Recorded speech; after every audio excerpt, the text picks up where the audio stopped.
de vendeurs, soit d'acheteurs la plupart du temps. Donc, moi, je me présente rapidement. Je suis Camille Delahaye. C'est moi qui vous avais envoyé les mails, hein. J'ai déjà pu être en contact avec pas mal d'entre vous. Je suis conseillère en circuit court à la chambre d'agriculture, du Nord-Pas-de-Calais. Donc au niveau de mes missions, je m'occupe du site de référencement des agriculteurs en circuit court, sur la région de France. Donc ce site s'appelle Ou Acheter Local. Je m'occupe également des drives fermiers du Nord-Pas-de-Calais et de l'Oise. Et donc également dans mes missions, j'ai une grande partie qui est dédiée donc, à ce projet GoTrade.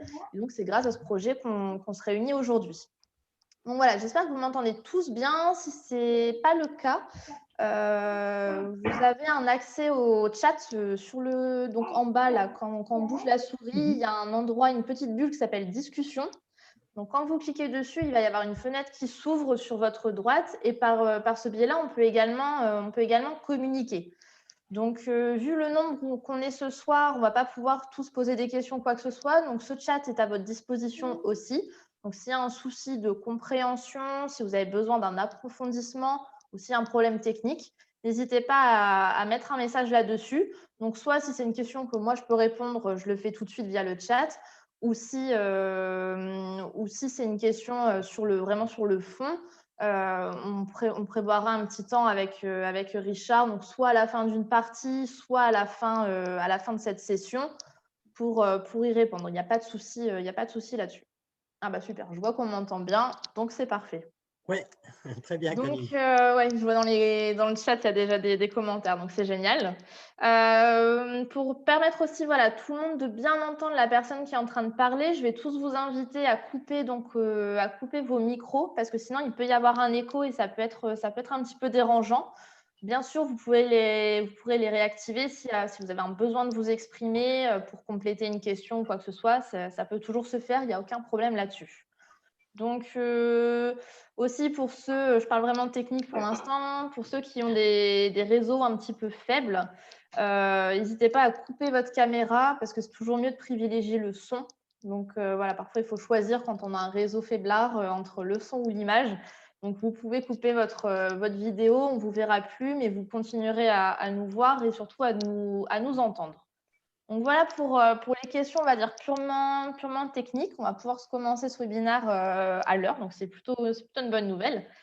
Donc voilà, comme je vous le disais tout à l'heure, ce webinaire vous est proposé par le projet européen GoTrade. Donc je vais vous dire quand même quelques mots sur ce projet. Donc c'est un projet qui est transfrontalier entre l'Angleterre et le nord de la France. Donc le nord de la France de manière générale, hein, puisque ça va de la Bretagne jusqu'au Nord-Pas-de-Calais. Donc ce projet, il réunit 16 partenaires, donc 8 partenaires français et 8 partenaires anglais.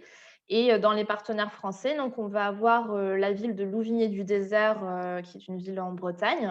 On a la ville de Caen en Normandie, la ville d'Amiens, la ville de Limbre dans le Pas-de-Calais et également Pas-de-Calais Tourisme et la chambre d'agriculture du Nord-Pas-de-Calais. Donc le projet GoTrade, concrètement, qu'est-ce que c'est? Donc c'est un projet qui s'étire sur 4 ans et demi, qui a démarré fin 2017 et qui vise à valoriser les marchés traditionnels, donc permettant aux marchés qui adhèrent à ce projet-là d'intégrer un réseau de coopération et d'entraide. Et donc l'idée, voilà, c'est de redynamiser les marchés, parfois d'en créer, et aussi donc de proposer des services aux exposants des marchés ou aussi des personnes qui vont interagir avec ces marchés-là. Donc, le projet propose également des formations en ligne et des formations en face à face et du coup, c'est dans ce cadre-là qu'on se réunit aujourd'hui par rapport à ça. Et l'idée, c'est vraiment de pouvoir donner une boîte à outils complète à tout à chacun pour que cette personne puisse l'utiliser dans son activité professionnelle. Donc le webinaire d'aujourd'hui, il va s'adresser à un public, assez large, hein, tant géographiquement, comme je vous le disais, là, on a des personnes de la Bretagne, de la Normandie et des nordistes aussi avec nous ce soir. Mais aussi donc un public large d'un point de vue professionnel parce que là parmi vous, il y a des exposants de marché de produits alimentaires ou non alimentaires. On a aussi des commerçants de boutiques, ce qu'on va les appeler du coup les boutiques sédentaires, qui vont être localisées à proximité de marché et du coup qui vont pouvoir avoir un lien direct avec ces marchés de ville. Et on a également des agriculteurs qui proposent de la vente directe et qui ont été amenés, qui sont amenés ou vont être amenés à tenir un stand sur un marché. Donc voilà un petit peu le profil des personnes qu'on a avec nous ce soir. Donc bien que vos professions, elles sont quand même assez différentes comme ça sur le papier, vous avez quand même tous un point commun, c'est que vous avez un produit à proposer, un produit à vendre et qui s'adresse à un marché et du coup à une cible. Donc, voilà, cette idée-là, c'est que pour pouvoir vendre un produit, il faut savoir en parler, il faut savoir communiquer dessus. Et donc, la crise sanitaire, elle nous a quand même bien rappelé que c'était hyper important de maîtriser sa communication pour continuer à faire parler de soi, à faire parler de son produit. Et il est essentiel de faire un peu de publicité pour pouvoir valoriser sa production. Donc là, il ne s'agit pas non plus de communiquer pour communiquer. Communiquer, c'est important, mais encore faut-il le faire correctement et donc en maîtriser les clés. Encore faut-il trouver le bon message à diffuser et aussi trouver le bon réseau sur lequel diffuser ce message. Donc c'est ce que ce webinaire se propose de faire avec vous ce soir. Ce soir et la semaine prochaine, hein. Du coup, voilà, ce webinaire, comme je le marquais dans le mail, c'est un format de 3 heures, donc 2 fois 1h30. Donc cette semaine et la semaine prochaine aux mêmes horaires. Donc là, on va avoir une première session aujourd'hui autour des techniques de communication, les éléments clés à maîtriser pour avoir une communication efficace et impactante. Quelle stratégie mettre en place pour arriver à cet objectif-là. Et la semaine prochaine, donc, on va être davantage tourné sur l'aspect online. Donc là, ça va être le e-commerce, les drives, la publication de newsletters, l'emailing et également donc, la présence sur les réseaux sociaux. Donc la semaine prochaine, nous aurons Richard aussi avec nous, mais également donc, la chargée de communication de la Chambre d'agriculture du Nord-Pas-de-Calais, qui pourra vous dépeindre un petit peu les différents réseaux qu'on trouve aujourd'hui, quels sont les intérêts de chacun, qu'est-ce qu'on va dire sur l'un, qu'est-ce qu'on va dire sur l'autre, et surtout ce qu'on y dit, surtout ce qu'on n'y dit pas non plus, et comment on va pouvoir le dire. Donc, avant de laisser la parole à Richard, vraiment pour rentrer dans le vif du sujet, peut-être laisser un petit temps pour Guillaume qui voulait dire un petit mot. Oui, tout à fait, oui. Oui. Merci Camille de cette présentation voilà, très précise. Oui, merci Camille. Bonsoir à toutes et à tous. Alors moi, je suis Guillaume Foucault, je suis responsable de l'attractivité de la commune de Louvigné-du-Désert.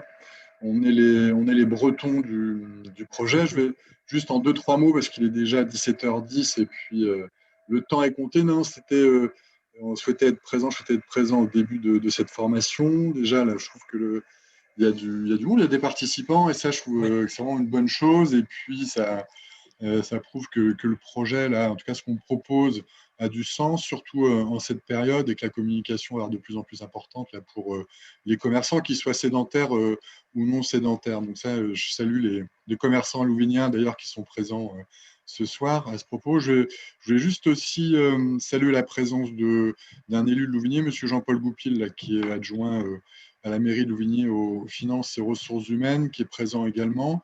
Donc, ce qui prouve bien que l'attachement de Louvigny-du-Désert, non seulement au projet GoTrade, mais aussi à ce type de formation, d'innovation qu'on peut proposer à nos commerçants sur le territoire. Voilà, je n'en dis pas plus. Et, je vous souhaite vraiment à toutes et à tous une très bonne formation et puis une bonne soirée. Merci. Merci beaucoup, Guillaume. Merci beaucoup. Et pour faire écho à ce que vous venez de dire, Guillaume, et pour vous tous, sachez qu'effectivement, Guillaume est un représentant de Bretagne. Je suis encore plus excentré parce que moi, je suis à Moguio, hein, tout en bas de la France, dans le sud, à l'extrême sud. Hein, si vous pouvez imaginer, c'est les portes de la Camargue. Voilà.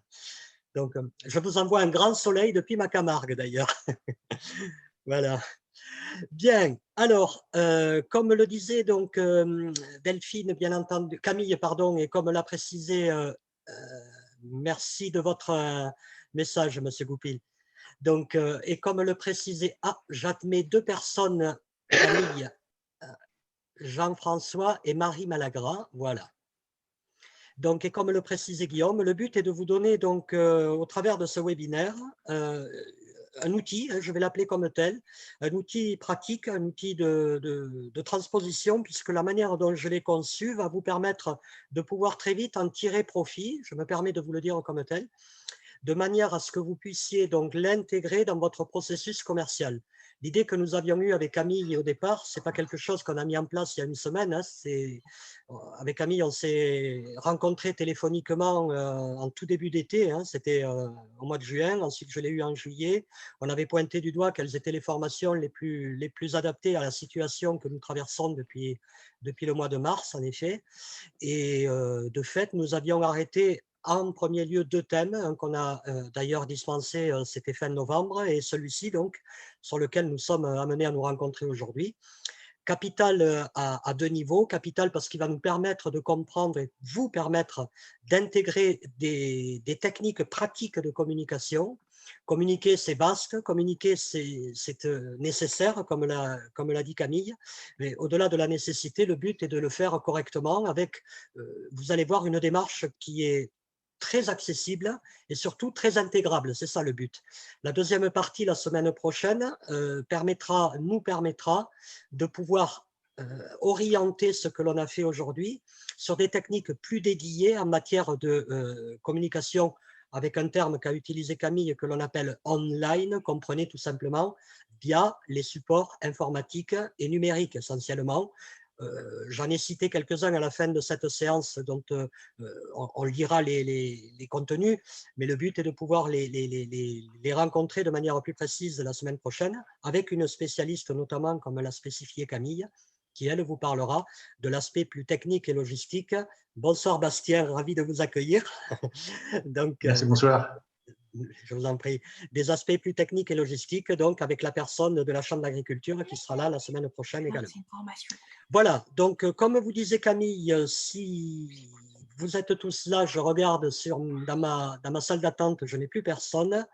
Donc, Camille vous l'a signalé, elle le répète d'ailleurs, hein, si vous avez des questions, le but c'est qu'on les concentre via le chat et a posteriori, moi, quoi qu'il en soit, puisque Camille concentre les questions écrites, je me ferai bien entendu l'écho de vos questions en vous apportant les réponses de manière plus dédiée, via nos boîtes mail respectives ou via une concentration des messages que Camille aura faites en amont. Mais quoi qu'il en soit, toutes les interrogations que vous aurez, notez-les et transmettez-les, elles seront traitées. Voilà, ça je tiens à le redire, hein, comme Camille l'a spécifié en ouverture. Bien, alors je vais aller chercher un document et nous allons pouvoir regarder ensemble. Alors Camille, je vous prends à témoin, je vais aller chercher le document en PowerPoint. Vous me dites si ça diffuse bien, si jamais ça diffusait mal, j'irai le chercher en PDF. D'accord? C'est bon Camille? Alors, je vais aller chercher mon document que voici et vous allez me dire si vous le voyez. Oui, c'est bon. C'est bon pour vous tous? Oui, c'est bon. Bien. Alors, chers participants, cette diapositive, la première donc, qui nous met donc en comment réussir sa communication commerciale. Le but, il est de prendre en compte que votre communication passe par une véritable politique. Alors, je vais utiliser ce terme, hein, ne le prenez pas au premier degré. Hein, il ne s'agit pas de la vie de la cité telle que l'étymologie grecque du mot la signale, mais bien de la politique en termes commerciaux, en matière de développement de mes ventes actuelles et surtout à venir. Je vais donc miser sur une véritable politique de communication. Donc, cette politique déterminante et finalisante pour la mise en œuvre opérationnelle voulant dire donc que l'on va agir sur le terrain, consiste à révéler le produit, le savoir-faire. Alors, j'ai eu le plaisir via Camille d'avoir un aperçu des métiers présents ce soir.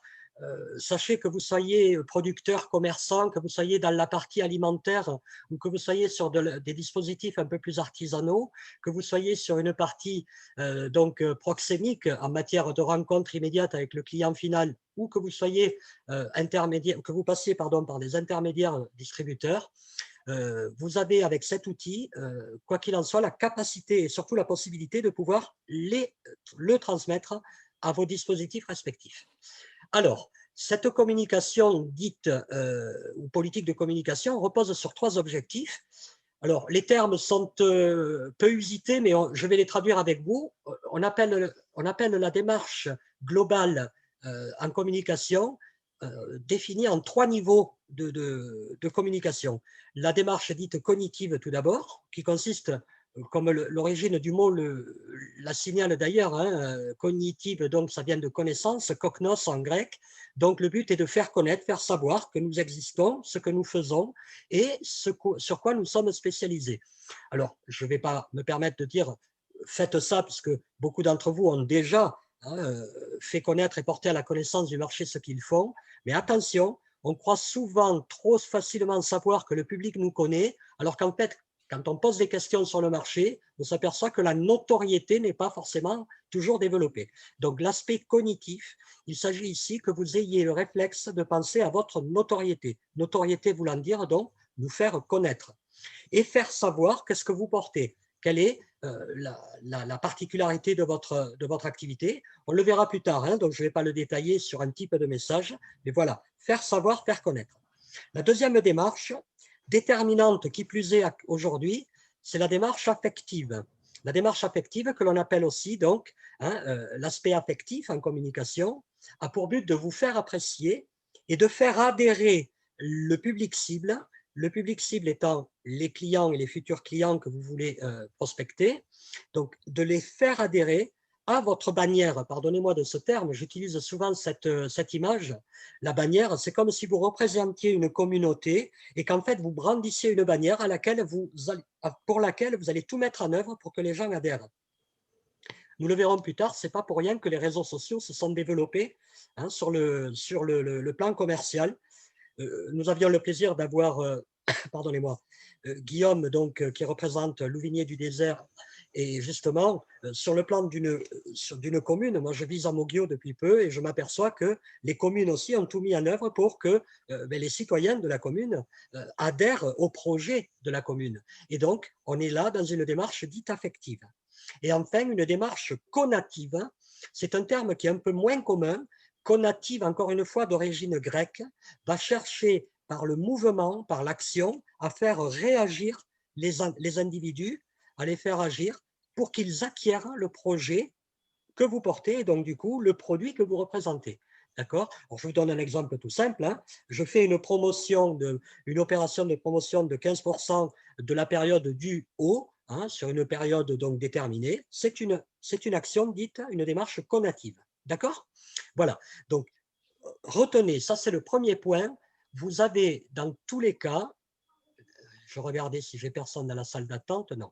Donc, vous avez dans tous les cas, quel que soit le format d'entreprise que vous possédez, vous aurez et vous avez toujours ces 3 niveaux, ces 3 piliers qui concernent donc la communication et qui reposent sur ces 3 types de démarches, une cognitive, une affective, une conative. Alors, il est entendu que quand on démarre, la toute première à mettre en œuvre, c'est la démarche cognitive. Je ne suis pas connu, on ne me connaît pas, je me fais connaître. Très vite, je permets aux gens d'apprécier ce que je fais par des mises en avant de ma particularité, de ma spécificité. Et puis, bien entendu, je déclenche des achats par des actions dites conatives. D'accord? Bien.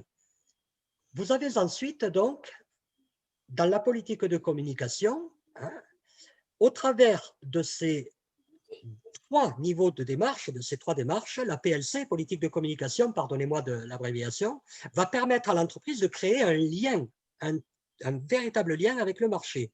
Alors, je ne vous ai pas redessiné le schéma type de l'émetteur et du récepteur.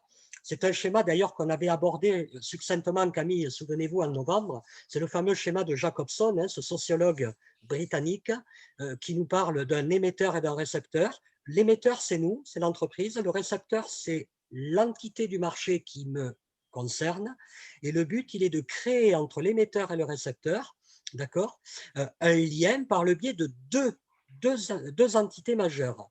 Le lien va passer par le biais du canal que je vais utiliser. Donc, nous verrons plus tard, les canaux hein, sont entre autres les supports numériques. Les canaux sont les médias, les canaux sont les événements, les canaux sont multiples, d'accord? Donc, les canaux et bien entendu, le contenu que transporte. Alors, vous pouvez reprendre le contrôle n'importe quel moment, cliquant sur votre écran. OK.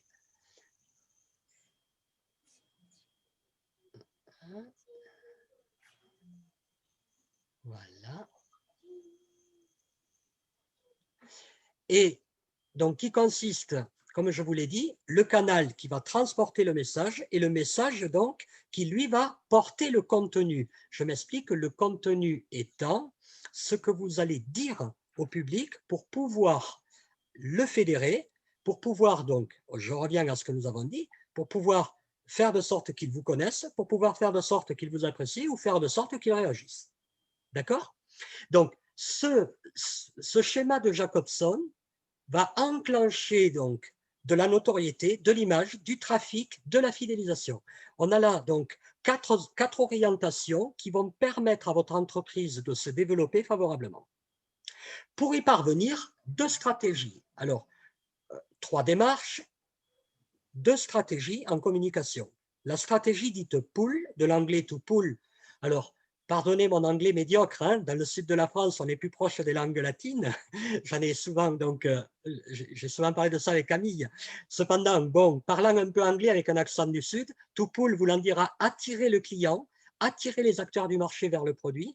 Et to push, c'est donc pousser le produit vers la cible. Je pense notamment aux actions de promotion, de communication que vous mettez en œuvre pour pousser. Vous faites une réduction sur une offre, vous êtes sur un marché, vous mettez une étiquette sur vos produits avec une réduction quelconque. On est là dans une démarche dite push, qui donc pousser, hein, et pull, attirer.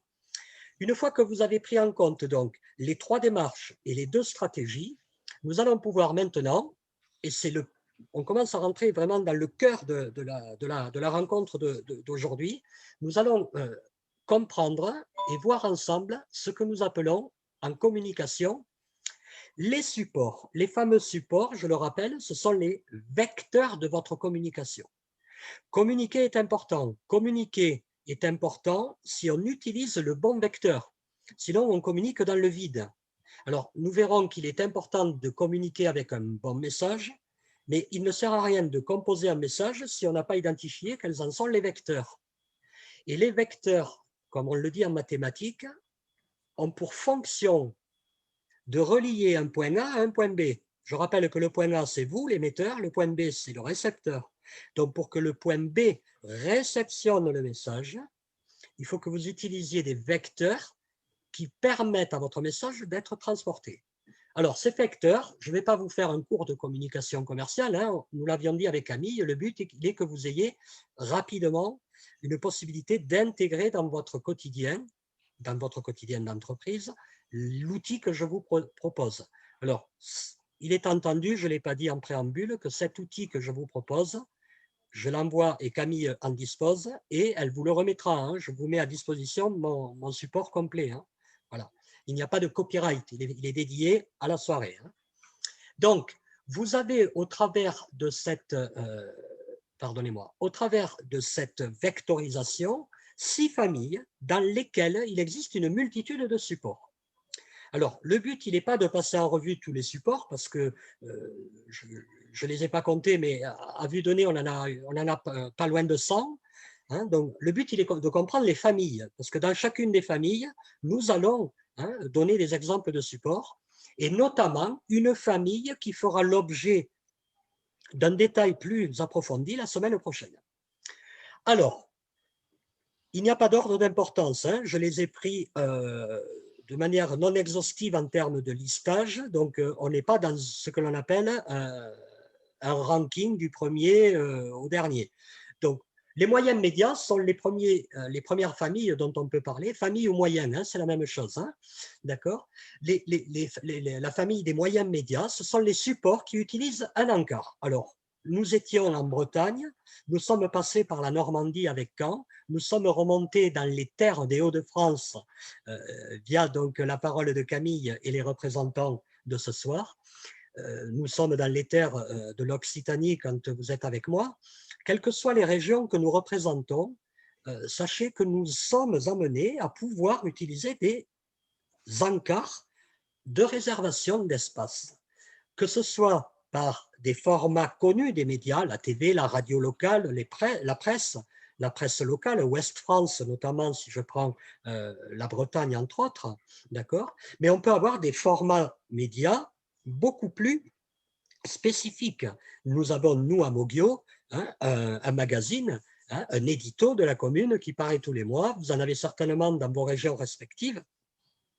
Il s'agit là aussi de médias. Le média, ce n'est pas uniquement parce qu'on le voit à la télévision. Le média est un support que l'on utilise par le biais d'une réservation d'espace. Donc, quelle que soit la réservation d'espace que vous faites, vous êtes utilisateur, quand vous faites ceci, d'un média. L'avantage d'un média, c'est qu'il a une couverture globale sur la zone considérée. C'est le point fort d'un média. Il peut être très ciblé, comme il peut être beaucoup plus généraliste. Il peut être très ciblé si l'on a un média spécialisé. Je pense notamment à une revue qui serait dédiée à la pratique de sport nautique et dans laquelle je mentionnerai mes spécialités en nautisme, mais on peut avoir une vision plus généraliste si on prend un encart dans Ouest France notamment. Mais quoi qu'il en soit, le média permet d'avoir un grand format en termes de couverture. D'accord ? Bien. Les moyens d'identification, en général, on a coutume de dire en communication commerciale qu'on devrait commencer par ces moyens. Bastien, Camille, Estelle, vous tous. Ces moyens ont pour mission de nous représenter auprès du public concerné et du marché plus globalement. Regardez ce que j'ai écrit. L'acteur utilise ce format pour se faire voir, identifié sur le marché. Alors, ça peut être le véhicule quand on est amené à se déplacer sur sa zone, ça peut être l'enseigne, ça peut être la carte de visite, ça peut être la tenue, ça peut être la page d'accueil du site internet, ça peut être la plaquette, ça peut être une multitude de supports qui ont pour mission de nous identifier sur la zone considérée. Je rappelle, petit format commercial, que quand on est sédentaire, on a une boutique, on a un atelier, nous sommes donc ce que l'on appelle sur une zone dite de chalandise, alors que quand nous sommes sur un format itinérant, je fais les marchés dans plusieurs cantons, alors on ne dit plus canton aujourd'hui, mais dans plusieurs parties de ma région, on appelle ça donc la zone d'intervention. D'intervention, c'est quand je suis amené à me déplacer. De chalandise, c'est quand c'est le public qui vient sur mon lieu. D'accord ? Donc, le moyen d'identification, quel que soit le format de zone qui vous caractérise, intervention ou chalandise, est un moyen indispensable pour que vous puissiez avoir une véritable identité. Troisième famille de communication que l'on appelle les moyens directs. Alors, ces moyens directs, je reprends un peu ce qu'on dit, puisqu'ils ont été deux à le signaler, Camille et Guillaume ensuite, quand ils ont stipulé notamment ce que nous vivons depuis la période de mars 2020. Et je pense notamment à la mise en avant de nos opérations directement avec le client ou la clientèle dont nous disposions ou les partenaires dont nous disposons, pardonnez-moi. On appelle ça les moyens directs, c'est-à-dire on ne réserve pas d'encart, il n'y a pas d'événement, on fait une lettre, on la rédige et on l'envoie à une adresse email. On appelle ça par exemple une opération de emailing. Tiens, j'ai entre ce matin et aujourd'hui reçu 2 SMS d'acteurs du commerce local de ma ville, et notamment un fromager qui est donc en bas de ma rue, qui me signalait une opération spéciale si je voulais faire une raclette durant les 15 jours qui suivent le week-end que nous venons de passer. Donc là, on est dans du SMS. Le flyer, que vous connaissez sous l'appellation du tract, alors on utilisera le terme flyer, le mot tract étant dédié plus précisément à des actions politiques ou culturelles. Le phoning, c'est du démarchage par téléphone. Bref, tout ce que vous pouvez utiliser qui va porter un message immédiat, d'où le terme direct, sans passer par un intermédiaire de type événementiel ou média. Les moyens événementiels ont eux pour mission, alors très intéressant quand on fait vos métiers.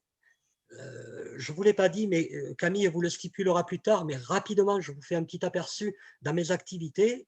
Je suis amené dans ma région, l'Occitanie, et plus particulièrement dans ma zone qui est l'Hérault et le Gard, de travailler avec des acteurs qui vous ressemblent, de l'agroalimentaire et du vin, je les inclus.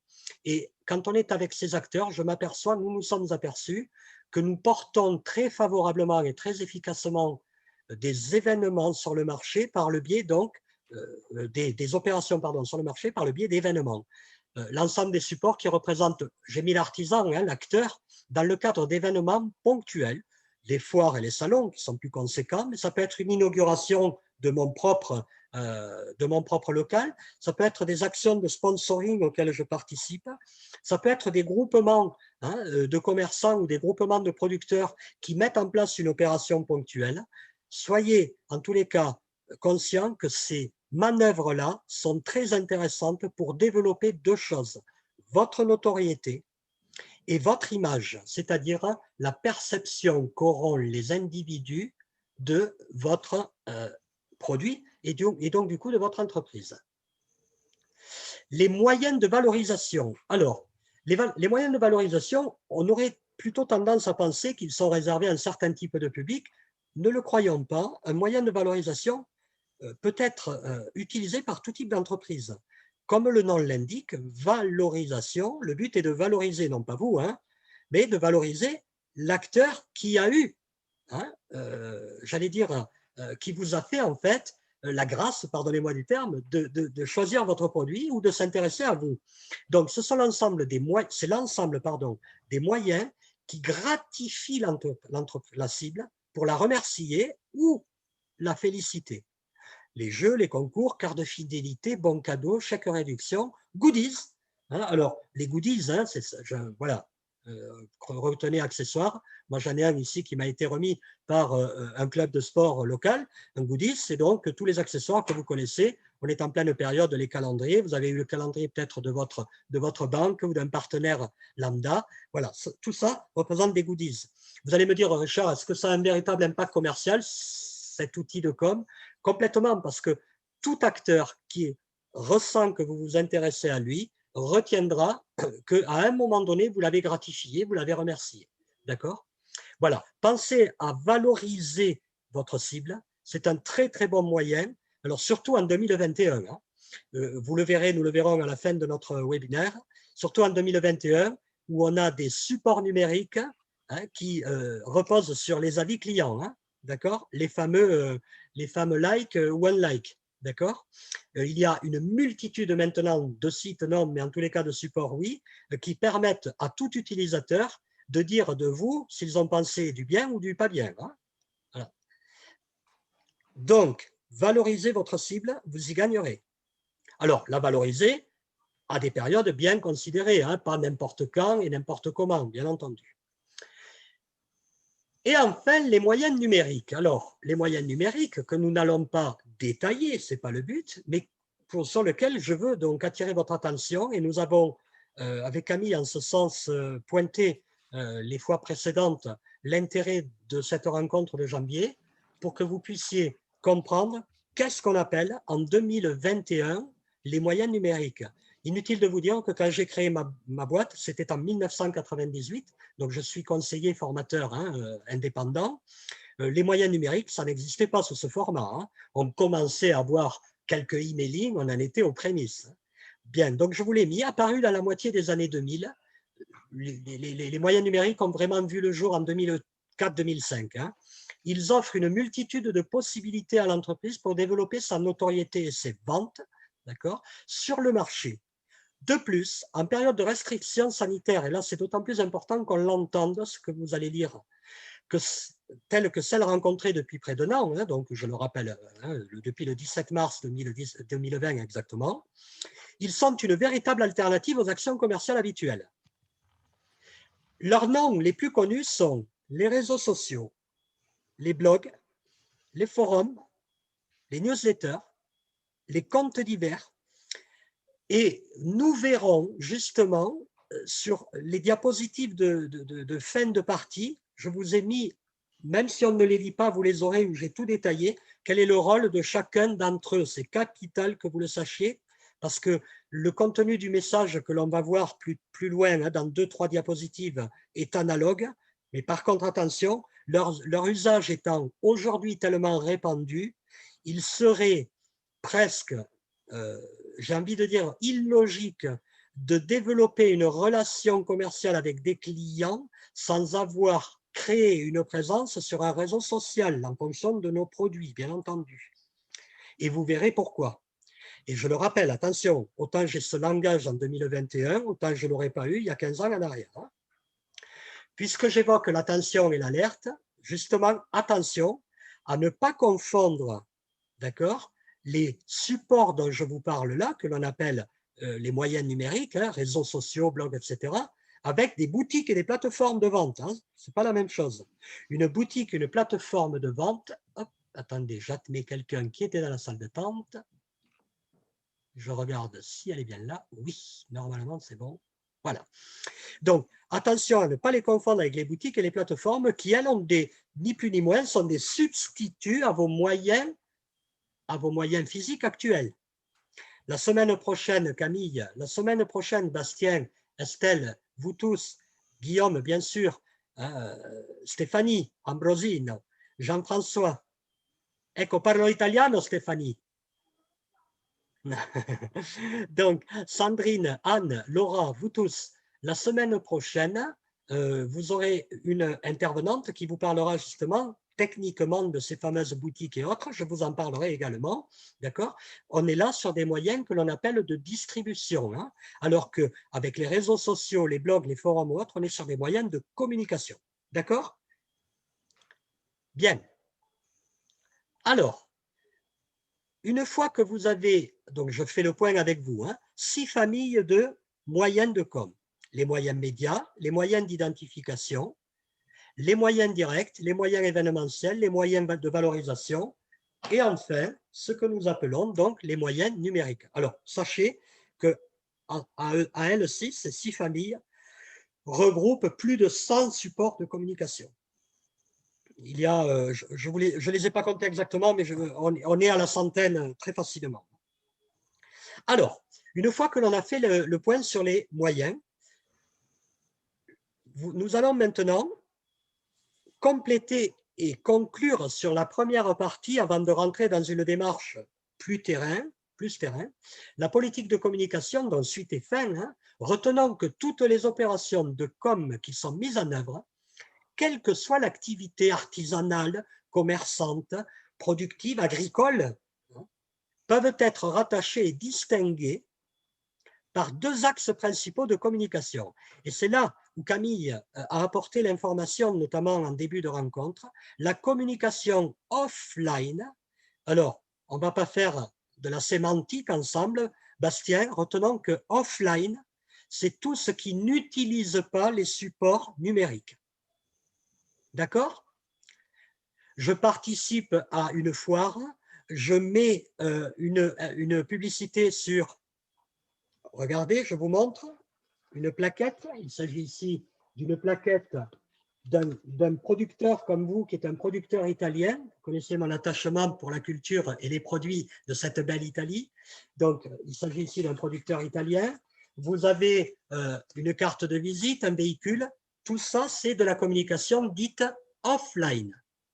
Dès que vous allez utiliser les réseaux sociaux, la newsletter, un emailing, un site internet, vous êtes dans de la communication dite online.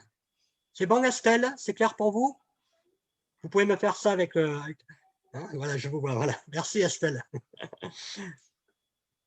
Alors, une fois que nous avons... Pas de questions? Je marque un petit temps d'arrêt de 20-30 secondes, s'il y en a un ou une d'entre vous qui a une question, avant de passer au mode opérationnel. C'est clair pour vous tous? Vous pouvez, si vous avez une question, activer votre micro et vous m'interpellez. Hein, il n'y a pas de... C'est bon pour vous? Clair pour vous tous? Bien. Alors, je vais maintenant vous parler de la communication en mise en œuvre, que l'on appelle la mise en œuvre opérationnelle. Alors, ce terme est très intéressant. Mise en œuvre opérationnelle, ça veut dire que tout ce que nous avons vu, hein, de la démarche cognitive à la particularité online, on va maintenant, et c'est le but de la première rencontre que nous avions eue, notamment sur ce thème avec Camille, le but est de vous donner la mise en pratique, comment ça fonctionne. Donc la mise en pratique, va se dérouler de la manière suivante. Un plan d'action commercial, dit plan d'action commercial et de communication, en 7 étapes indispensables. Alors, vous allez voir qu'il n'y a rien de compliqué, ce n'est que du bon sens. J'ai un produit qui me caractérise. Ce produit, j'ai un unique but, c'est de le vendre. Si je ne le vends pas, mon produit n'a pas d'intérêt. Donc, pour que mon produit se vende, je vais respecter en termes de communication, mettre en place un protocole de développement que l'on appelle un plan d'action commerciale. Alors, j'ai le plaisir, en tous les cas le devoir de vous dire que si vous prenez une entreprise internationale, on va prendre par exemple le groupe Mercedes, elle fonctionne de la même manière. Hein. Ce que je vais vous dire là est tout aussi transposable dans les grands groupes que sur des marchés locaux comme ceux qui nous caractérisent grand majoritairement ce soir. Je vais même plus loin, si je travaillais sur une démarche locale en termes politiques pour porter une idée du bien-vivre de mes citoyens, eh bien, je vais fonctionner de la même manière. À la différence que je n'ai pas un objectif commercial, j'ai un objectif politique. D'accord? Cependant, la démarche, vous allez voir, elle est faite de manière à pouvoir, en cascade, procéder par ce que l'on appelle des étapes de mise en œuvre. Alors, l'étape 1 consiste à définir l'objectif. Je rappelle pour info l'objectif. Regardez, on l'a ici. Hein, me faire connaître, me faire apprécier ou faire agir. Alors, bien sûr, pas tout en même temps. Donc, je définis l'objectif et ensuite, à qui vais-je dédier cet objectif? Je veux, on va prendre un exemple, je veux faire savoir une particularité de mon activité. Je veux faire connaître un produit que je viens de développer. Auprès de qui? On est là dans l'étape 2. Quoi? Auprès de qui? La cible primaire, que l'on appelle la cible primaire, c'est la cible à qui on destine en priorité le message. La cible secondaire, c'est la cible de qui on va se servir pour que la cible primaire puisse utiliser ou consommer le produit. Alors, je vous donne un exemple. La cible primaire, ça peut être le consommateur final. La cible secondaire, ça peut être le distributeur. Je vous donne un exemple plus précis. Dans le cadre de mes activités à Montpellier, je travaille beaucoup avec la faculté de pharmacie et je porte des protocoles de création de 2 produits, des cosmétiques et des compléments alimentaires. Donc, on crée un cosmétique avec un groupe d'étudiants. On crée un cosmétique de cette nature, un stick à lèvres. D'accord? Ce stick à lèvres, on va le dédier à une cible primaire. D'accord? Cependant, pour le vendre, comme on est un protocole pharmaceutique, on ne va pas le vendre comme ça directement. Donc, on va passer par des cibles secondaires. Et notamment, ces cibles secondaires peuvent être les officines, que l'on appelle plus communément les pharmacies. D'accord? Donc, les cibles secondaires peuvent être les intermédiaires et les cibles primaires seront, du coup, ici, les consommateurs. C'est bon? C'est clair, Bastien? Je dis Bastien parce que je vous vois en étiquette. Hein? Oui? Merci. Bien. Une fois que vous avez défini l'objectif, que vous avez défini vos cibles, alors tout ça, ça se passe par le biais d'un plan. Hein. Imaginez le plan, c'est une colonne objectif, une colonne cible, ensuite une colonne action. Alors, les actions, c'est qu'est-ce que je vais mettre en œuvre. Donc, je vais mettre en œuvre les actions, c'est les fameuses familles. D'accord? Et donc, je vais mettre par exemple des actions, tiens, on va dire, directes et des actions événementielles. Ah, d'accord. Donc, je vais utiliser un ensemble de supports dont nous verrons la rubrique après, et je vais utiliser ou passer par tel événement. Et donc, les supports que je vais choisir et les événements rentrent dans les actions définies. Dès que je vais définir quel type de support, est-ce que je vais utiliser un réseau social, est-ce que je vais utiliser une plaquette, est-ce que je vais utiliser un encart dans la presse locale, vous rentrez ici dans les fameux supports et vecteurs utilisés. Vous voyez, les actions, c'est global et les supports, c'est spécifique. Donc, vous êtes dans la quatrième étape du plan. Les actions, c'est ce que vous voulez mettre en place, et les supports, c'est de quelle manière vous allez le réaliser. Il ne manque plus qu'à mettre les idées de contenu, parce que c'est bien d'utiliser un support, mais il faut savoir mettre du contenu. Alors, je vais vous donner comment rédiger du contenu plus loin, hein, rassurez-vous. C'est la partie la plus délicate, hein, le contenu. Hein. On en parlait avec Camille. À la limite, les supports, vous pouvez vous faire aider par des cabinets extérieurs ou par des spécialistes, j'allais dire, mais surtout, de manière un peu plus globale, par expérience, les supports, on peut les trouver. Par contre, qu'est-ce qu'on doit dire? C'est autre chose. Et donc, je vais vous parler plus loin. Et la semaine prochaine, notamment, on l'a spécifié avec Camille, consistera aussi à parler de manière plus précise des contenus. Donc, j'en suis au point 4. Les supports et les vecteurs. Je liste les moyens que je compte utiliser et les supports relatifs. Et enfin, je vais sur les contenus. Les contenus, de quoi vais-je parler? Alors, de quoi vais-je parler, chers participants? Il faut que vous sachiez que ça fait référence, regardez, je remonte, de ce dont je vais parler fait référence à la démarche cognitive, affective ou conative. En fonction de mon contenu, je vais ou faire savoir, ou faire aimer, ou faire agir. Je peux faire les trois, mais attention à ne pas trop en dire et de se perdre dans le contenu. Donc, dans mon plan, on a donc l'objectif, la cible, les actions, les supports, le contenu. Attention, la communication commerciale ne vaut et ne prévaut que si vous la travaillez de manière adaptée à une période considérée. Bien entendu, une enseigne, on la garde à l'année. Une carte de visite, on ne la change pas tous les ans. Par contre, il faut que vous sachiez que pour la grande majorité des actions, il est préférable de consacrer tel type d'action et donc du coup d'utiliser tel support en fonction des périodes considérées. Les périodes, on va le voir plus bas, sont des périodes que l'on appelle fortes de l'activité, des périodes qui peuvent être moins importantes, des périodes qui peuvent être encore moins importantes. Et donc, en fonction des périodes, je vais adapter non seulement les supports et également les contenus. C'est bon, Esther? Estelle, je reviens vers vous, hein, parce que je vous vois. Hein. Merci.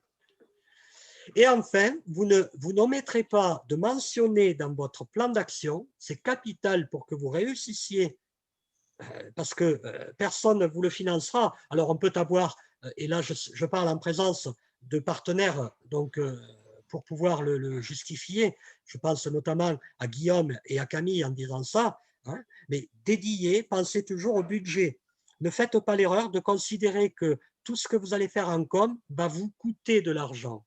Ça doit représenter un investissement, j'y tiens beaucoup, au même titre qu'une machine-outil que vous utilisez pour fabriquer ou concevoir votre produit. Un budget de com est un investissement, ce n'est pas une dépense.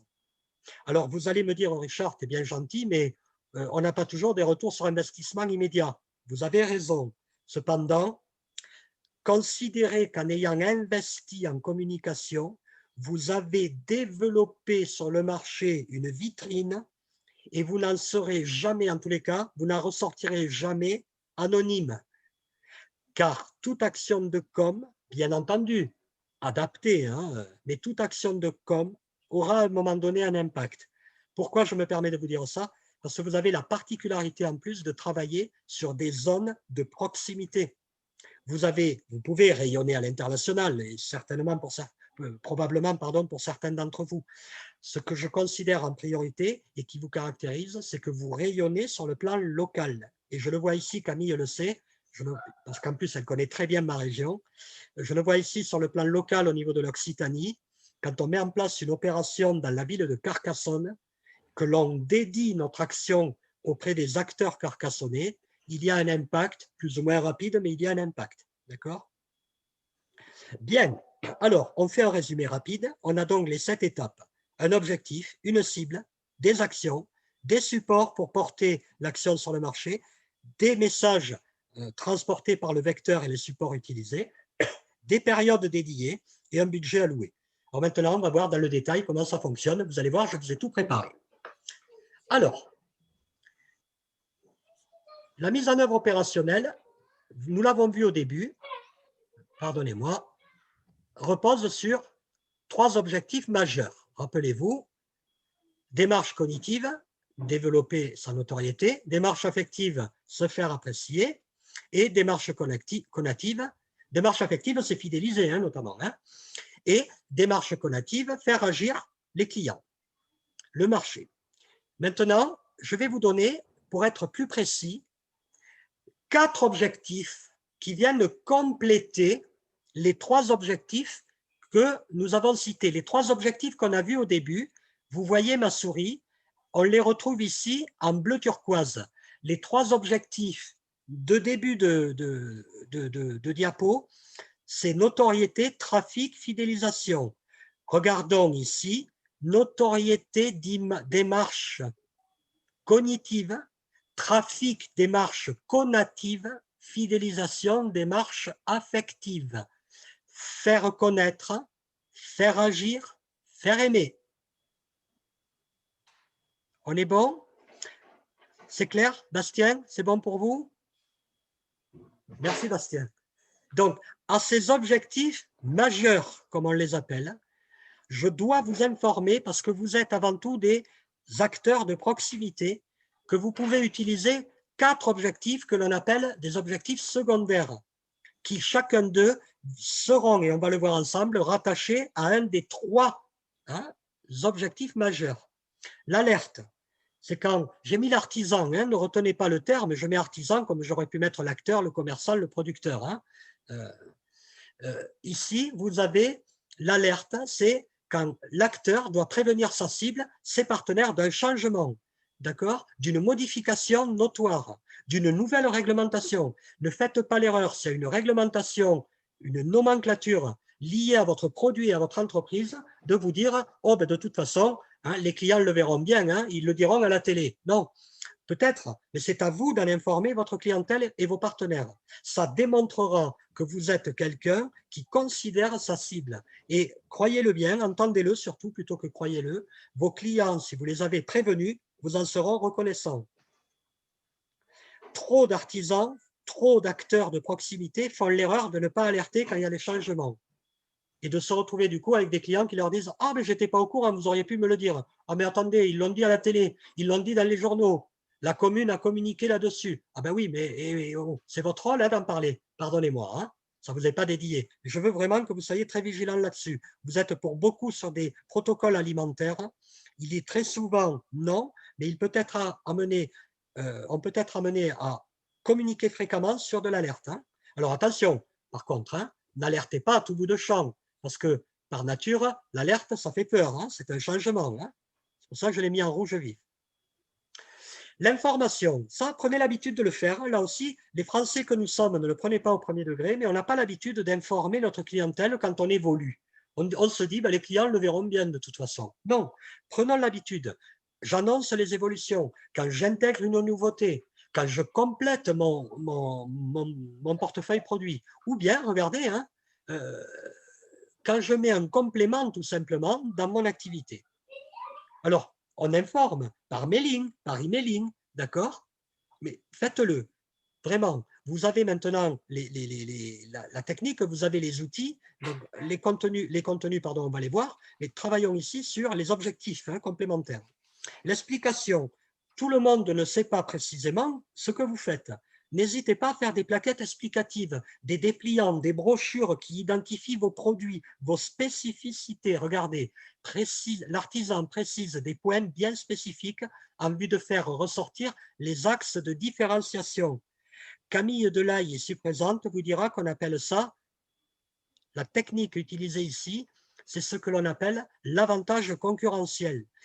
Amener à expliquer certains points, alors pas tout détailler, mais appuyer sur des points spécifiques vous fait ressortir un avantage concurrentiel.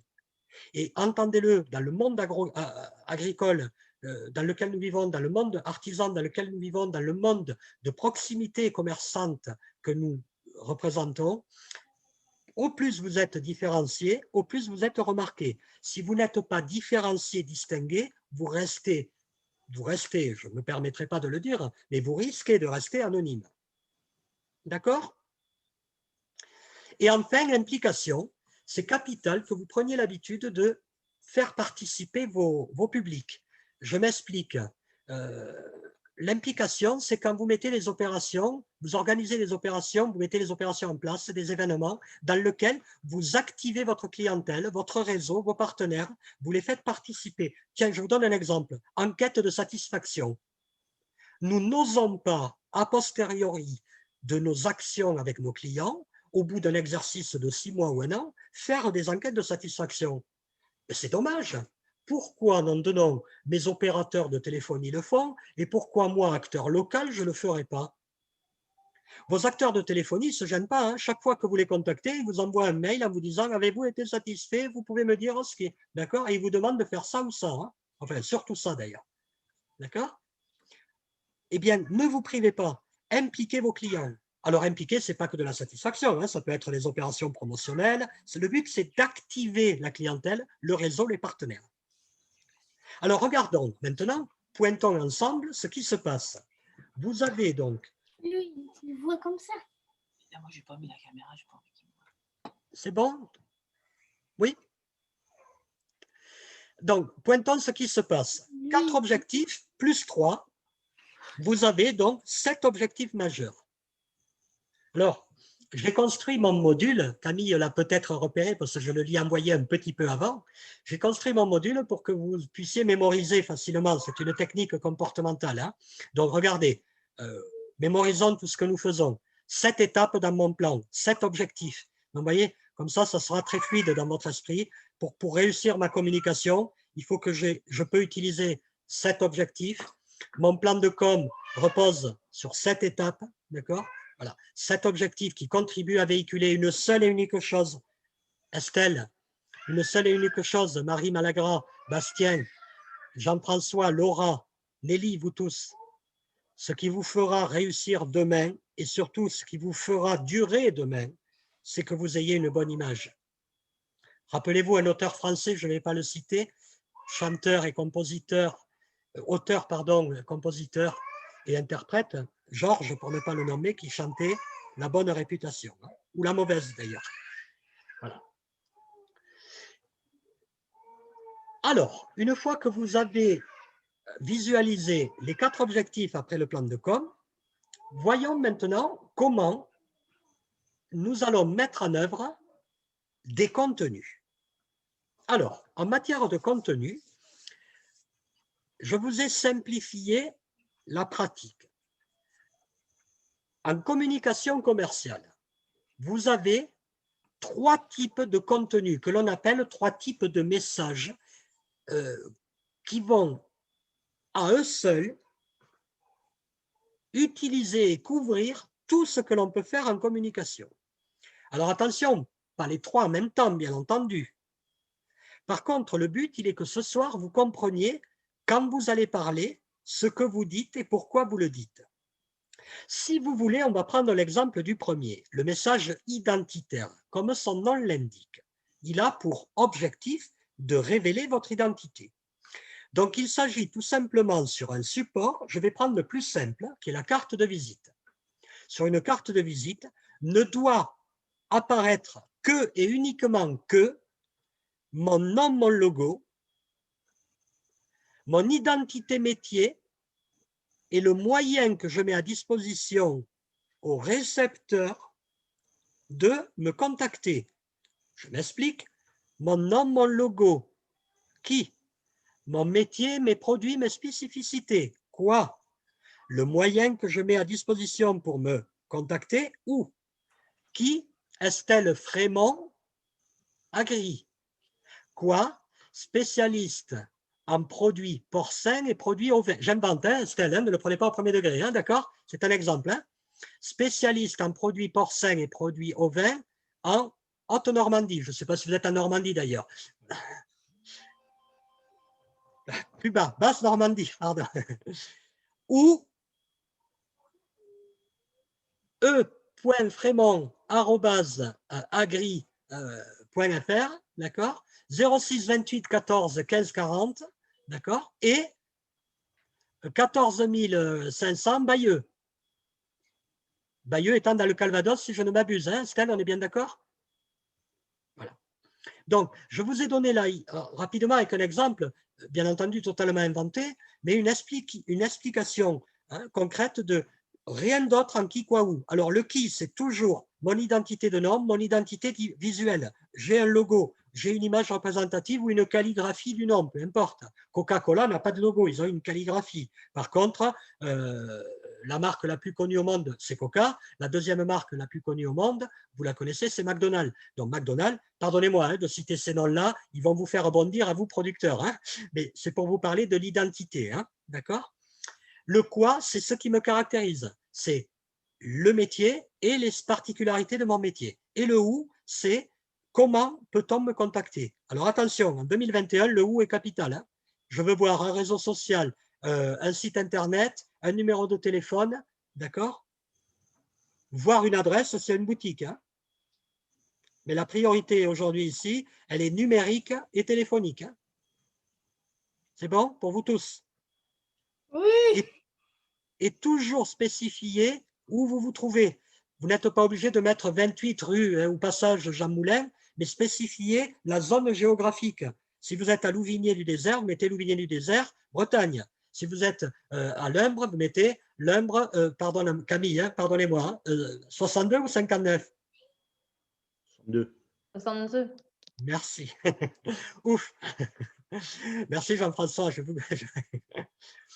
Donc, le message identitaire permet de révéler votre identité. Le support le plus commun, c'est la carte de visite, mais c'est le véhicule aussi, c'est la vitrine du site internet, c'est la page d'accueil du site internet, c'est l'enseigne, c'est la tenue, il y a la moult, d'accord?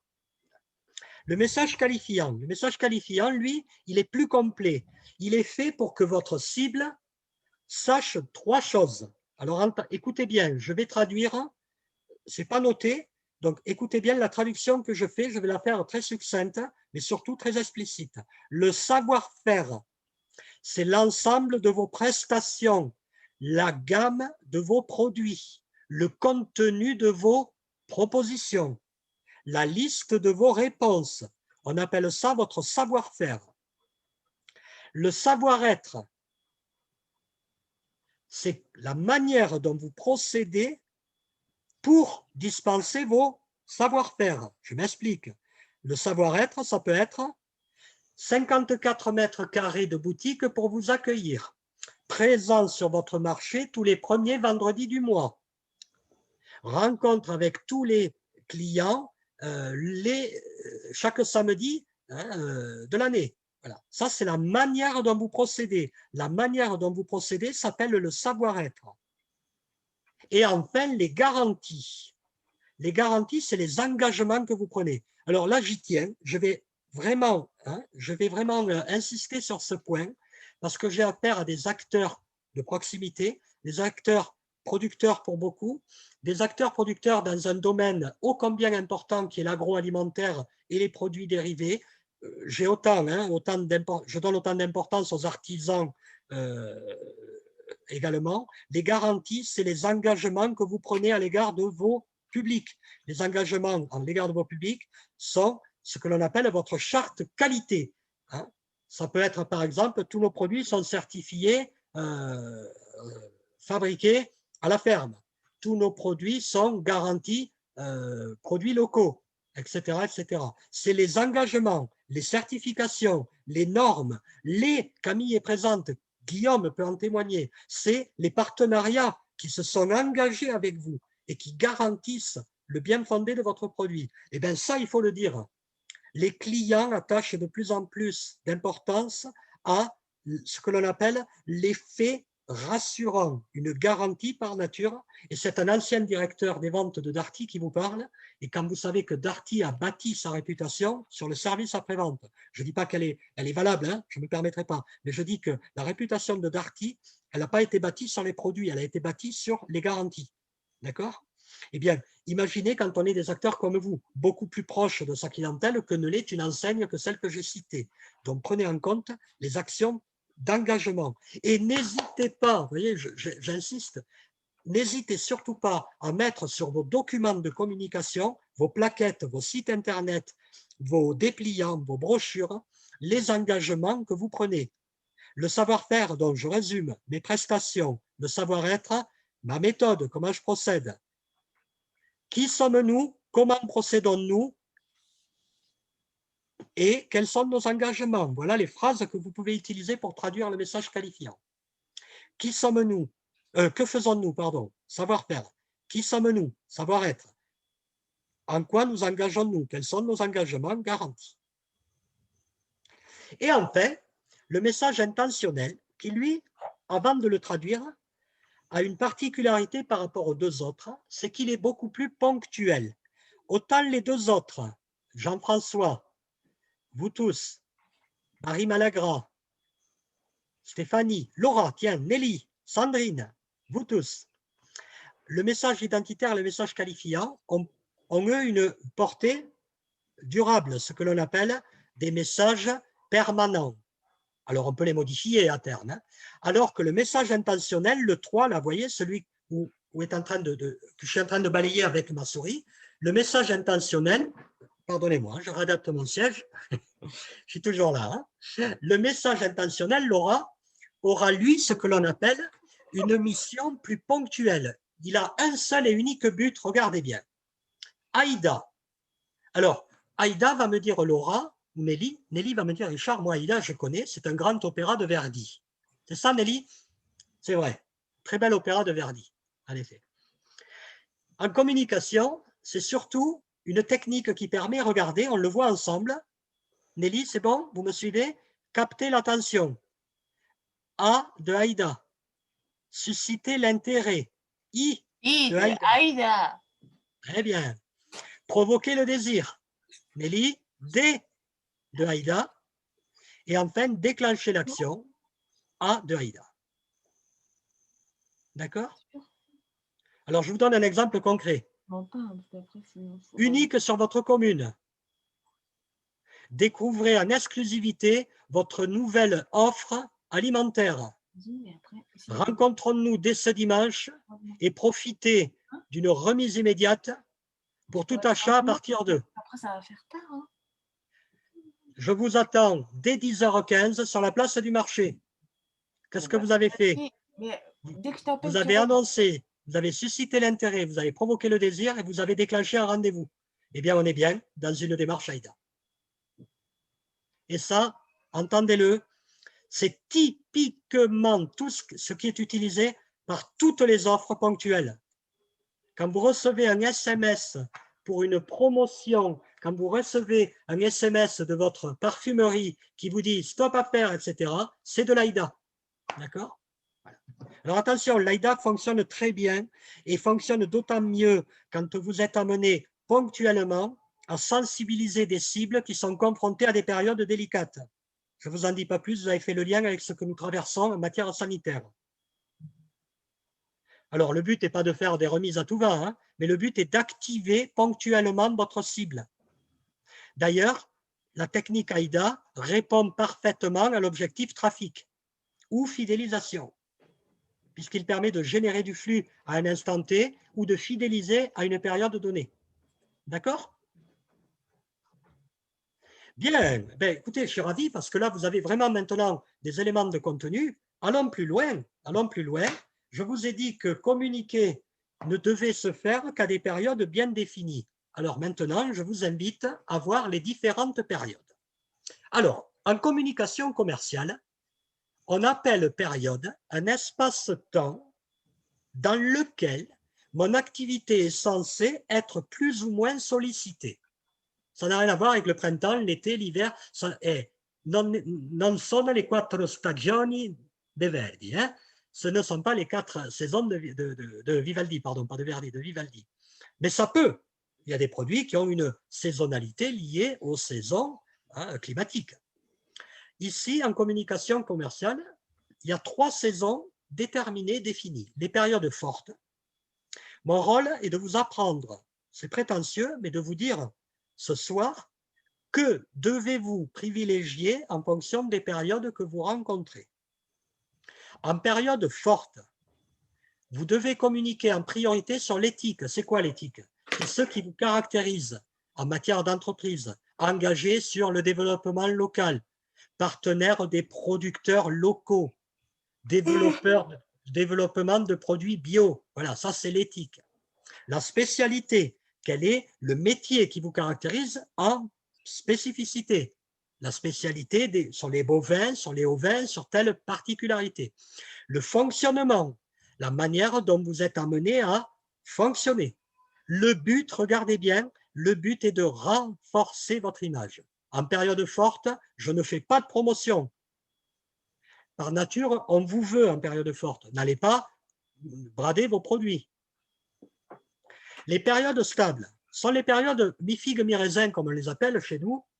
Un peu moins chez vous, parce que le raisin et les figues sont moins présents, pardonnez-moi. Cependant, j'aurais pu dire mi-chou-fleur, mi-endive pour la Bretagne, peut-être, sans jeu de mots. Hein. Donc, l'acteur, Camille se marre, l'acteur communique sur la nouveauté des services associés, des formations éventuelles, des changements structurels. Jean-François, plaisanterie mise à part, bien sûr. Hein. Ce que je veux dire par là, c'est que quand vous êtes dans une période stable, vous communiquez de manière à ce que vous prépariez la cible lorsqu'elle va vous rencontrer lors des périodes fortes, à ne pas être prise au dépourvu.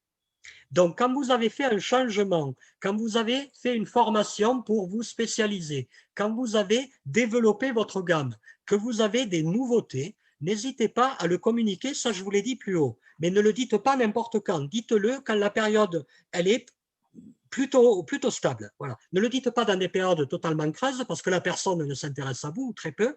Ne le dites pas dans des périodes fortes parce que les gens n'ont qu'une attente, c'est que vous soyez précis sur ce que vous faites et donc les changements ne sont pas forcément les bienvenus. D'accord? Voilà pourquoi on privilégie les changements en période stable.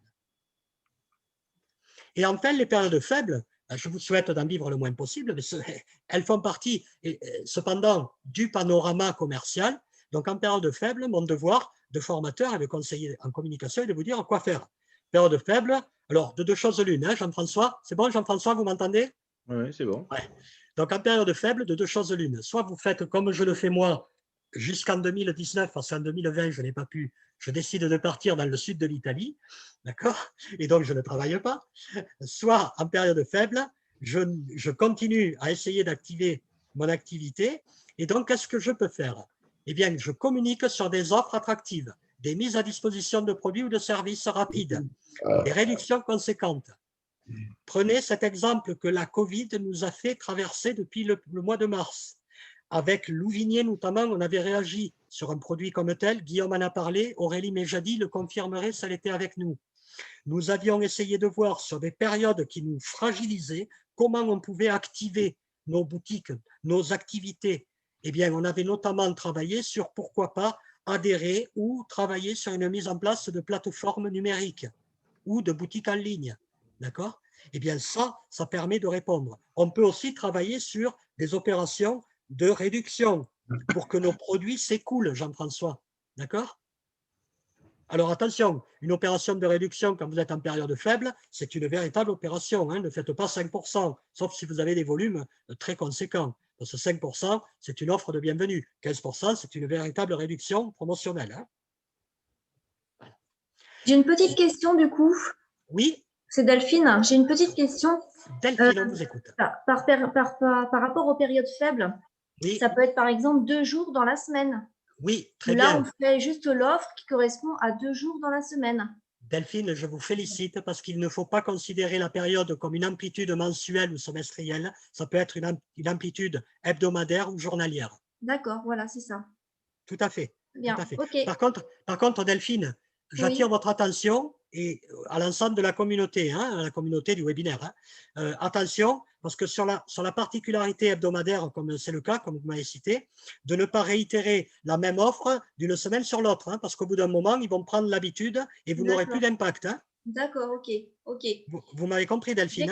J'ai compris. Il faut changer la... C'est-à-dire, si vous avez un portefeuille de produits assez conséquent, n'hésitez pas c'est ce que font les grandes surfaces. Hein. Permettez-moi de les prendre, non pas un exemple, mais pour cette réponse, elles ont un catalogue de références très important et vous regarderez d'une semaine à l'autre, elles modifient leurs offres de réduction. Hein. D'accord? Voilà. D'accord, oui. Voilà. C'est bon, Delphine? Bien, parfait. Merci beaucoup. Avec grand plaisir. Bien.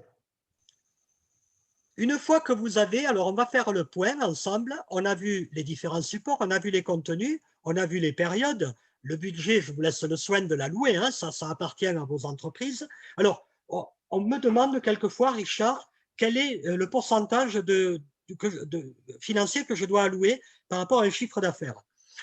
Je n'ai pas envie de vous dire un pourcentage précis parce que ça peut varier. Ce que je peux vous dire, je vais quand même vous répondre. Français que nous sommes, en termes d'entreprise, on a tendance à être trop timoré en matière d'allocation de budget, parce que comme je vous le disais plus haut, on se dit que bon, cette année, je ne vais pas faire des dépenses en com, je n'ai déjà pas vendu les produits que… Alors que ce raisonnement, je le comprends, mais il est faussé. Il est faussé parce que la com, ce n'est pas de la dépense. La com, ça ne doit pas coûter. La com, c'est de l'investissement. Donc, chaque communication que vous ferez, à bon escient, s'entend, est une communication qui ne pourra être, et qui ne doit être, pardon, considérée que comme un investissement. Donc, si je reviens, pardonnez-moi, au fameux budget alloué. Le budget alloué, essayez d'avoir, en tous les cas, en début d'exercice ou à une période quand vous fixez vos programmes, essayez de dédier un pourcentage qui ne serait pas en dessous de 5%. Si vous dédiez 5-6% de votre CA à la com, vous pouvez faire déjà de belles opérations. J'ai des artisans ici, mais il y en a chez vous aussi. Moi, quand je dis des artisans, c'est des acteurs, producteurs, agricoles, commerçants ou autres, c'est-à-dire des petites entreprises. Hein.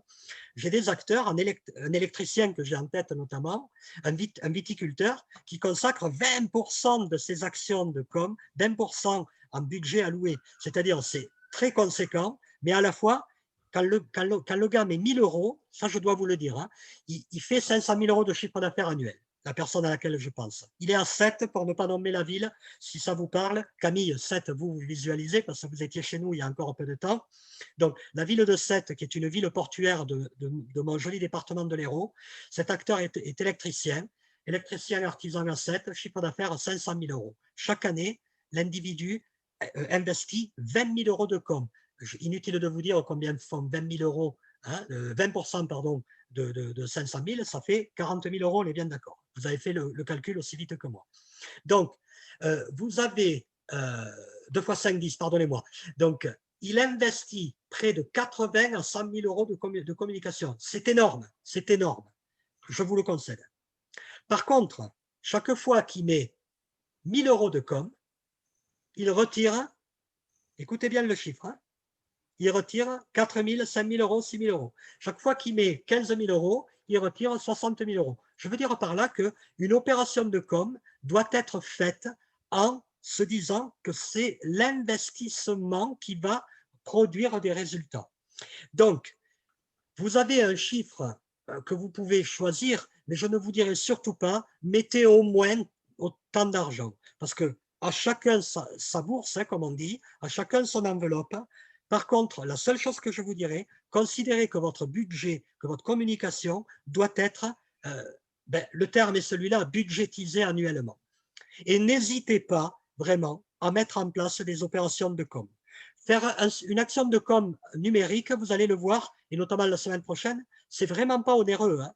La communication numérique peut se faire très rapidement, que ce soit par du blog, du réseau social ou autre. Les investissements ne sont vraiment pas onéreux. C'est plus onéreux de réaliser une plaquette papier. Hein. D'accord? Voilà. Alors, une fois que nous avons les périodes, les contenus, les supports et les familles, je voulais terminer le panorama, pardon, le webinaire, en vous parlant de séquençage. Vos actions, pensez, pardonnez-moi, à les séquencer. Séquençage des actions sur la durée. Pour que vous ayez une fois pour toutes matière à bien manœuvrer, je vous ai donné 2 techniques. La technique du panorama, que nous allons voir, et la technique du rétroplanning. Alors, l'une précède l'autre. la technique du panorama précède la technique du rétroplanning. Cette technique consiste à planifier sur un exercice annuel l'ensemble des actions. Je m'explique. Vous prenez une feuille et vous allez dire, par exemple, je vais faire des actions événementielles, je vais faire des actions directes, je vais faire des actions online. Hein, rappelez-vous ce qu'on a vu plus haut. Pour chacune des actions, en termes global, en termes de famille, vous allez choisir une couleur. C'est un peu le principe des gommettes. Et ce n'est pas pour rien que je vous dis ça. Hein. C'est des techniques comportementales qui nous renvoient à ce qu'on a appris à mémoriser depuis notre plus jeune âge, les couleurs, en matière visuelle. Hein. La première chose que vous avez visualisée, ce sont les couleurs. En matière de toucher, ce sont les formes. En matière d'odorat, bien sûr, ce sont les senteurs. Et plus particulièrement, d'abord, les senteurs sucrées. Donc, pour pouvoir réaliser vos plans de com efficacement, séquencez-les par un panorama. Sur une page, et une seule page, je dis bien, vous résumez une période annuelle en prenant pour chaque action globale des couleurs. Je rappelle que dans une action, vous pouvez utiliser plusieurs supports, peu importe. Et à chaque fois que vous rencontrez des périodes, regardez, en variant d'intensité, en fonction des mois où les actions de com sont plus ou moins présentes. Je m'explique, Delphine. En fonction des périodes où je dois faire plus ou moins de communication, j'intensifie la couleur choisie par un dégradé. Si je prends le jaune, je vais avoir un jaune peu appuyé jusqu'à un jaune très appuyé. Et au plus le jaune est appuyé, au plus je suis impliqué dans des actions de com à réaliser. Donc ça veut dire que si je prends par exemple du 15 janvier au 15 février, j'ai une opération de com à monter parce que j'ai un événement le 20 février. Ça veut dire que sur mon papier, du 15 janvier au 15 février, je vais avoir un jaune très intensifié. Et après le 15 janvier, je vais dégrader le jaune un peu moins important, etc. Tout ça pour autant d'actions et 12 colonnes, hein, puisque nous avons 12 mois dans l'année. D'accord ? Comment ça se met en place? Ça regroupe toutes les actions pour chaque objectif et fonctionne sous la forme d'un tableau à 12 colonnes. Donc, les objectifs, les 12 colonnes pour chaque mois et 2 à 3 lignes pour chaque objectif. Une fois que vous avez les objectifs notoriété, les objectifs trafic, les objectifs fidélisation, tant d'actions pour me faire connaître, tant d'actions pour générer des ventes, tant d'actions pour fidéliser ma clientèle et des couleurs respectives à chacune des actions. Et vous allez voir, c'est miraculeux, pardonnez-moi de ce terme, hein, qui a une connotation un petit peu piétale, c'est miraculeux de voir comment en peu de temps, vous savez à quel moment vous avez ça à faire en communication. Je vous dis ça parce que nous n'avons pas encore assez le réflexe de se dire je dois communiquer à tel moment. Et ça évite d'aller chercher sur l'ordinateur tel fichier, etc. C'est une feuille A3, A4 que vous mettez à côté de vous ou que vous pouvez mettre sur votre écran de l'ordinateur également. Il suffit de la rappeler et clac, vous visualisez en un seul coup d'œil, un rapide coup d'œil, les actions que vous avez à mener sur une année. Hein. C'est bon, Delphine? Jean-François, c'est bon? Oui. Oui, c'est bon. Alors, vous verrez, je vous ferai passer via Camille, dans la semaine, avant qu'on se retrouve, un exemple que, j'en ai plusieurs, hein, mais un exemple qu'ont mis en place des artisans avec qui je travaille à Béziers, à Montpellier, pour citer les villes, hein, des actions qu'ont mis en place des viticulteurs avec ce fameux panorama. Vous verrez, c'est redoutable d'efficacité. Et enfin, la technique du rétroplanning. Alors, le rétroplanning, comme son nom l'indique, rétroplanning, je planifie en arrière. Lisons-le ensemble. Cette technique, comme son nom l'indique, consiste à séquencer chaque action par ordre d'importance en partant de la date butoir et en remontant dans le temps jusqu'à son origine. Je m'explique, Delphine. On suppose que vous ayez une action dont la réalisation ait lieu au mois de mars. Nous sommes le 11 janvier. Donc, vous allez mettre sur une feuille, sur un document, le 17 mars, date de la réalisation. Et vous remontez jusqu'à aujourd'hui. À partir d'aujourd'hui, vous allez séquencer en J-. Du 11 janvier au 17 mars, vous comptez le nombre de jours qui nous reste à courir. Ça fait à peu près J-63. D'accord? Et à chaque fois que vous allez vous investir à partir d'aujourd'hui jusqu'au 17 mars dans cette action, vous allez retrancher des jours. Donc, vous allez dédier 4 jours à concevoir les éléments de contenu pour la mission du mois de mars. Donc, J-63 moins 4 jours. Ça fait J-59. Ensuite, 2 jours pour trouver les partenaires graphistes. Donc, 2 jours J-59 moins 2, J-57, etc., etc. C'est exactement, messieurs, mesdames, messieurs, c'est exactement comme si vous organisiez votre mariage qui a lieu en juillet et que vous vous y prenez maintenant pour le préparer. Je vous donne un exemple. Je me suis marié il y a 2 ans. Je vous donne un exemple précis. Je me suis marié en Italie. Et donc, se marier en Italie, ce n'est pas chose aisée. Hein. Vous n'appelez pas le maire de votre commune en vous disant, voilà, j'aimerais me marier le 15 du mois de juin. Il faut passer par des ambassades, un consulat, avoir l'aval, bref. Et donc, tout ça, ça s'organise. Ben tiens, Delphine, Jean-François, Camille, Marie, Laura, est-ce que vous savez qu'il y a un métier qui s'occupe que de programmer en rétroplanning comme ça? Ça s'appelle des events makers. Et pour les mariages, ça s'appelle des wedding planners. Eh bien, ces gens-là ne font qu'une seule et unique chose. Ils vous programment l'opération de manière à ce que vous ne soyez pas pris de court. C'est exactement ce que je vous propose de faire ici. Alors, n'allez pas vous payer un wedding planner. Hein. Alors, regardez, c'est très simple. Hein. Le rétro-planning, attention, il ne s'arrête pas, Delphine, à la date butoir du 17 mars qu'on avait pris arbitrairement. Pensez à vous projeter 30 à 60 jours après. Ça vous permet d'analyser les retombées. D'accord? Alors, écoutez, j'ai été ravi vraiment d'échanger sur tous ces points. Voilà tous les éléments pour que vous compreniez la com. Dans le document que je vais vous faire passer via Camille, qu'elle va vous, hein, vous le lirez, vous le regardez pour la semaine prochaine parce qu'on l'attaquera. Je vais vous parler du marketing online par le site, l'importance du site, l'importance du blog, l'importance des réseaux sociaux, l'importance du emailing et l'importance des avis clients. J'ai le plaisir de vous dire que vous avez là le top 5 de la communication online en 2020. Il y a une multitude de supports online. J'ai récupéré les 5 les plus usités. D'accord?